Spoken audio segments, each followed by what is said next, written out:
dead. The place I grew up was about 4 hours' drive from anywhere significant. Rural kids have a certain type of life. We spend a lot of time in our heads. We invent games populated by ghosts, chase phantoms in the hope that catching them will render them real enough to kill. We like stories. If you asked around, you'd hear a bunch of different things about Kithical Forest, but here's the version I inhabited. Kithical Forest is a place where the undead walk at night. Any of the kids around here would tell you the same. The adults, though, are a little less informed. The parts I remember myself are tangled, but the main thing to know about Kithical Forest is that most people are scared to go there after dark. The undead, it's told, would tear them to pieces in the shadows. The thing about the undead, you see, is that they can't make any more memories once they die. All they have are the ones that were created when they were alive, and even those start to fade unless they share them with the living. So they're scared, the undead, scared of being simply dead. The dead, as we know, are forgotten. The undead can't bear the thought of falling into nothing, of blowing away on the faintest breeze, of having passed through the world without making any marks. It makes them restless, unquiet, which is why you have to listen to them. You have to keep their memories alive. So that's what you do if you want to survive in Kithical Forest at night. You listen to the undead. Having found myself there after dark, I should keep that in mind, but it's not easy. They crowd around you, yammering away, thousands of voices murmuring in that blank reverie you see in old people, rocking back and forth and staring into the distance as they talk about their grandchildren. Blank eyes and cold hands pulling at you. Listen, listen, which of course is terrifying. You want to run and scream and hide, but you can't, because they're all around you. If you scream or panic, they're just hurt. You aren't listening, you don't understand. Most people want to be understood, as it turns out, but especially the undead. So if you run away, they tear you to shreds in despair. They would do it to themselves, but there's no point. They're dead already. When you're young and resilient, you try these things out. Experiment a little with the borders of danger. The undead are full of stories, full of tales of the past. Technically, they're made of it. It's their post-mortem flesh. The problems begin when they try and tie themselves to the present, when their lust to be remembered makes their tongues grow long and sharp and snake into the ears of the living, when they confer amongst themselves to build up weight and hope for their stories. You're supposed to leave Kithical Forest before a certain time. We used to say, as soon as the sun comes up, because it's easy enough to remember and it seems to fit. It's a folklore deadline. And if you try it enough times, you figure it out. If you don't leave soon enough, certain things crawl into you. You risk being stuck in the past. Worse, in someone else's past. Can forget who you were and be tied up instead in a flood of tales and anecdote, folklore and history, disembodied daydreaming in the flow of some alternate temporal current. You become like the undead as well. In the end, knowing when to leave is not really as obvious as the Lord let on. It's a continuum, a trial and error gamble which is harder to explain than a 5-minute tale designed to keep children out of the woods. When you time it badly, odd things happen. I've seen it in enough people. They start to fall away, shaken loose from their own stories and drawn into repeating sequences, the ebb and flow of unresolved lives not their own. They listen too long. They lose themselves in that look of need thrown out like a prayer from the faces of the doomed.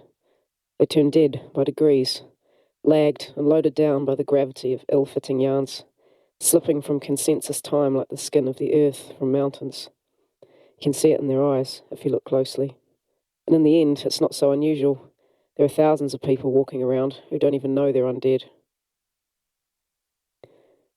When you leave Kithical Forest, you can think that you got away in time, only to find that you didn't, that you miss them, and long for their voices and romanticised versions of lives spent waiting and hoping, that you're longing, yourself, for a life that makes sense in the eyes of those around you.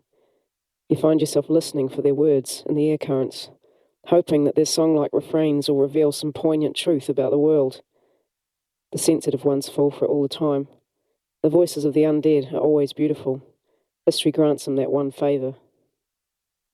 This is a story about how easy it can be to listen. My mother was a die-hard romantic, and I was a sucker for folklore and adventure in my youth. Some of us like collecting things, even when we don't know what the repercussions will be. Some of us just stay too long where we shouldn't. I'm looking backwards and trying to remember where I found certain things and where I left others. The tools at my disposal are sometimes flawed or inappropriate for the situation at hand. For example, Kithical forest isn't subject to the laws of physics I studied at some point in school. It's folklore. Mixed up among the things that look more amenable to reason, its explanation could seem a little strange. But maybe you'll listen anyway. Chapter 2. Cara Mia. I'm standing on the wooden floor of a Ministry of History and Culture hut.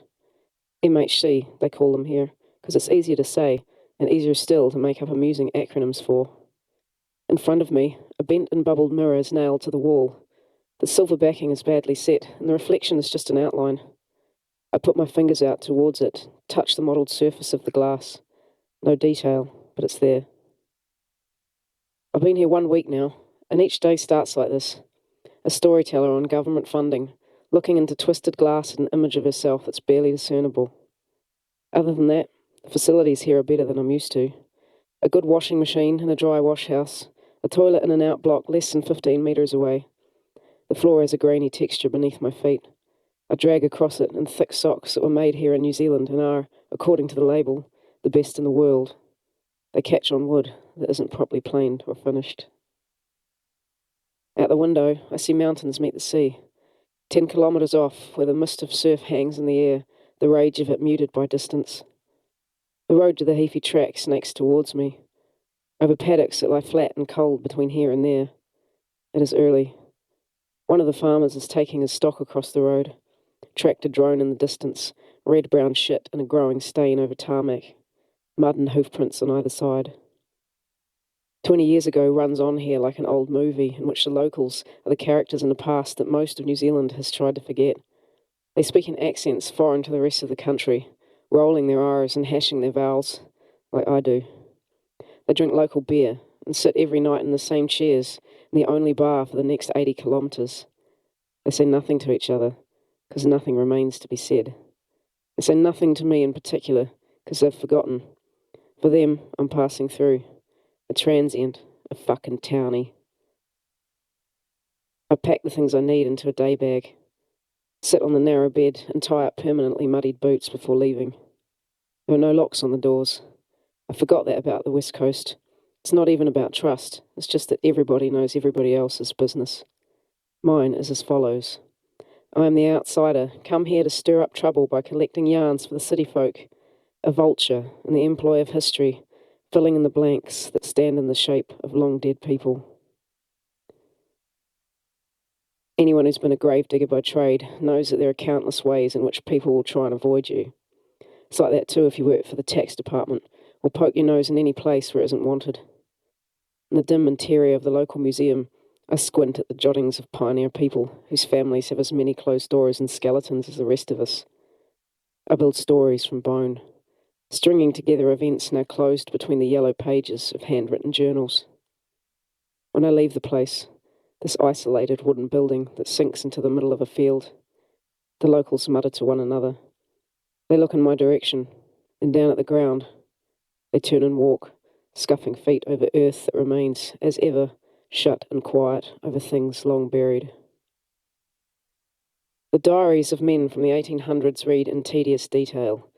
No adjectives, just factual accounts of how much of this or that foodstuff they took through the hills from here to Collingwood. The deaths of friends and horses are logged similarly. A list of flat occurrences, nouns and verbs drive emotion. There are only some that will share enough to say how it felt. Who used textual colour in a human hand, like this. A letter from a woman called Susanna Hawes, who wrote that when she arrived here she was confronted with a scene so bleak it was all she could do to sit on a tree stump and weep. After that, though, she goes quiet too. Like the silence has crept into her, and all she can do is watch and log until her time is up. I rake over her words in the privacy of my cabin, wrapping pale fingers around the tattered spine of her notebook, drinking single malt from the bottle store over the road as I pore over her thoughts. It isn't enough. There are other ways to dig deeper. It is evening. I read more borrowed books on a leaning table. Outside my window, the dark crawls in over ocean. I stare at pages as the shadows in the corner thicken. The bare bulb that hangs overhead is bright enough to keep them at bay, but they wait, all the same, on the edges, where insects and night animals can make use of them. Later on, sometime around 12 o'clock, The sounds from the pub peter out. I cut the light to test if it's still going on, this distraction that sullies my work. With a flick of a switch, the darkness comes together, closing itself around the detail of my room, erasing the desk, chair, and the floor they stand on, pooling in one place more than it should. I have to think before I focus, because if I look directly at it, it won't be easy to see. I know all the same. It's an arm. The same one as always. Once it's formed, it will reach slowly outwards, and the hand on the end will turn, palm upwards, waiting. In the thickness of the west coast night, the shape of it is only discernible by being a denser shade of black. Eyes would emerge, if I waited long enough, shadowed by an overhanging brow. Once I held out till the face that followed, until its mouth curved into a broad smile and light was sucked away to some place heavy, a black hole throat where nothing was allowed back. I lost my nerve at that point. Like now.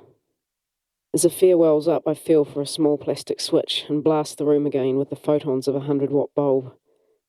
Like cuts through pallid flesh, causing shadows to run back out to the corners. Desk and chair and bed emerge in sharp detail, solid edges and hard surfaces. It's not easy to sleep this way. In this permanent day I create to stave off the hand. I negotiate my way into a fairy-down sleeping bag, to drift in and out of dreams that aren't my own, through the tangled yarns of long-dead men and stories that have slipped through the gaps where time has stretched thin. It is day. The smallest of my window is lined by peeling white paint and the nests of small animals. Southwards, on the edges of the flat plain, where farms appeared and vanished, the land rises up in a giant fault scarp, up, and out towards the coast. At the top is a tree that was once hit by lightning, its split limbs pointing at the sky, 4 metres short of where the rise of the land ends abruptly, earth cutting straight down from its highest point, down into surf and white foam, onto rocks like talons, ripping trails of white into the waves. You could glide off that cliff if you had wings. Some of the old-timers tried it, you know. Arms outstretched and flying out into the sea because the land couldn't hold them. I pocket such pieces of information, my stock and trade here. I let the sheet that serves as a curtain fall back down over the view, grab my bag and exit the cabin. I go wandering. The same hills, the same trees as the first settlers did. 100 years on, and already their stories have begun to fade, lifting from the earth like morning mist. The boom of surf draws me west. I shake my bag on my back to make it more comfortable, listening for the jingle of the treasures I've gleaned so far, with the clank of them on my shovel blade. At some point, they should come together, start to look like something, though hurry isn't a word that has much meaning here. When I reach the coast, I walk south, crunching over gravel towards the fault scarp, a fork tree in the distance and the heafy at my back.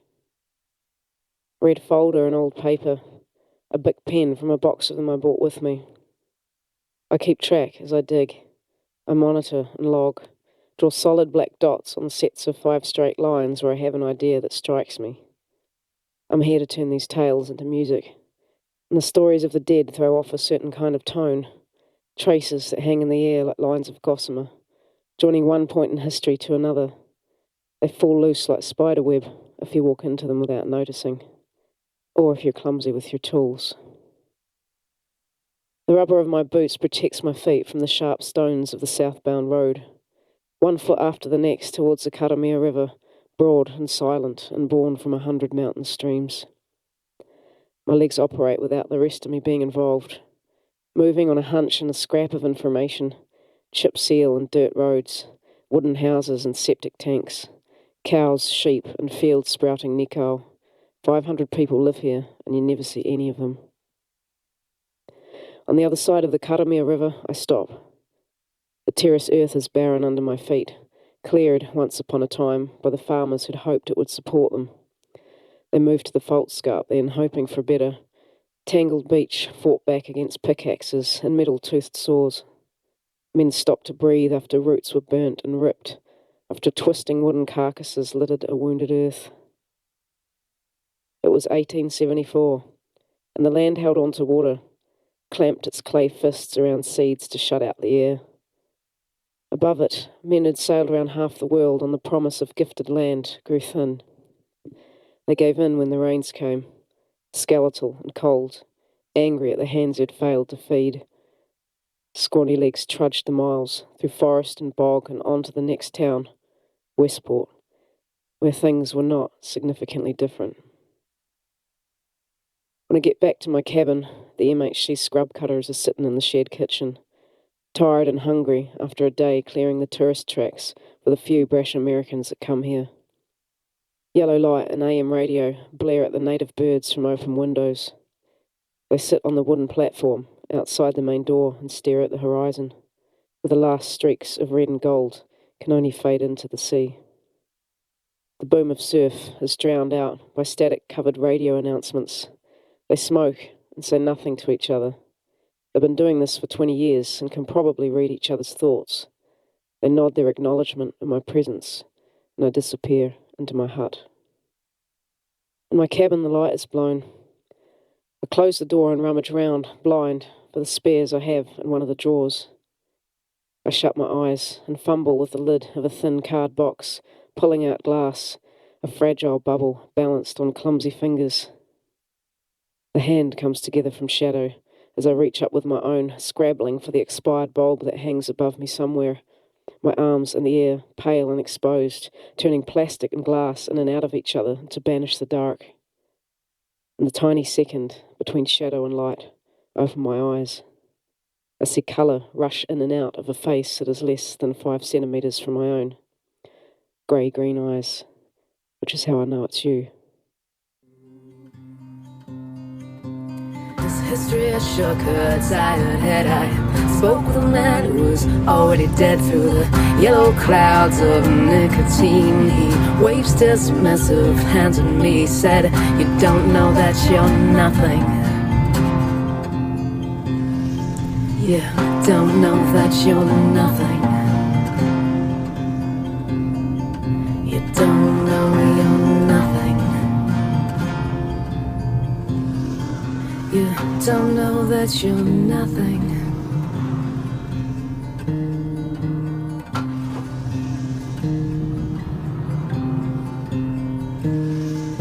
I'd pay the wind to turn it off and make an ice age out of a dry dock, and I just sit here and wait for the steamers to sail.